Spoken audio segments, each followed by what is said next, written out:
Also mir und mein Charakter, dass ich so geworden bin, wie ich geworden bin, dass ich das machen darf, was ich mache, das war einerseits sicher mal meine Vergangenheit. Und wie ich 4, 5, 6 Jahre alt war, habe ich die Sachen langsam mal wirklich mitgekriegt. Und da ist halt echt viel Blödsinn passiert. Der Stiefvater hat uns beide geschlagen. Da war so eine Situation, die Mutter liegt am Boden, der Stiefvater neben tritt ihr voll im Bauch. Und ich stehe neben mit 8, 9 Jahren und habe mir das mit angeschaut. Und da waren halt einfach ein paar Aktionen, die mich eigentlich dazu gebracht haben, dass ich ein ziemlicher Schisser war am Anfang.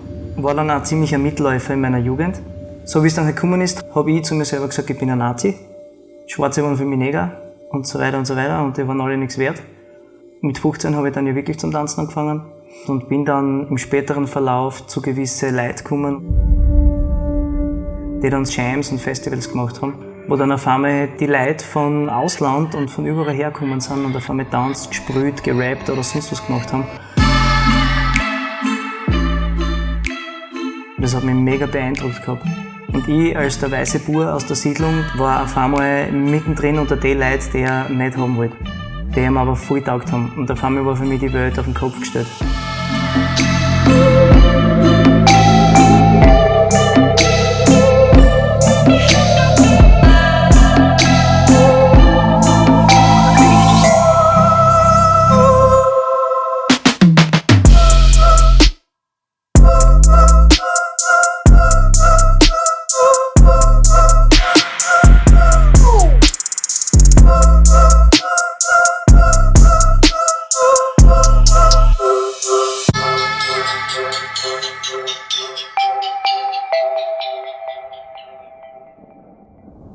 Ich bin der Mani, ich bin auch bekannt als der Bürgermeister. Mach Hip-Hop à la carte. Was auch immer du haben willst im Hip-Hop-Bereich, kommen die Leute zu mir, fragen mich und ich bring's denen.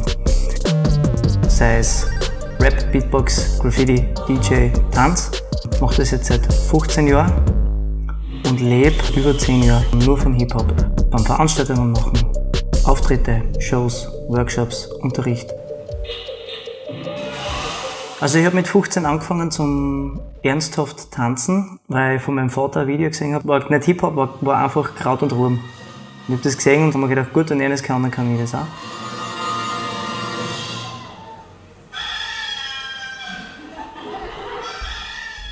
Tanzen damals war der geilste sein, einer von wenigen sein. Aber durch das, dass ich davon lebe, ist es halt dann doch auch zum Job geworden. Mit der großen Liebe für Hip-Hop darf ich jetzt halt ich selber sein und durch die Elemente mir echt sagen und echt die Message kicken, die ich für wichtig halte. Und so wie ich schon vorher gesagt habe, ein bisschen finde ich den Heiligen Fahren. Macht's Liebe, Friede, Einheit. Warum muss ich immer gegen irgendwen sein? Warum kann ich nicht mit den Leuten klarkommen? Was ich mir als Bürgermeister sehe, ist eigentlich als Preacher.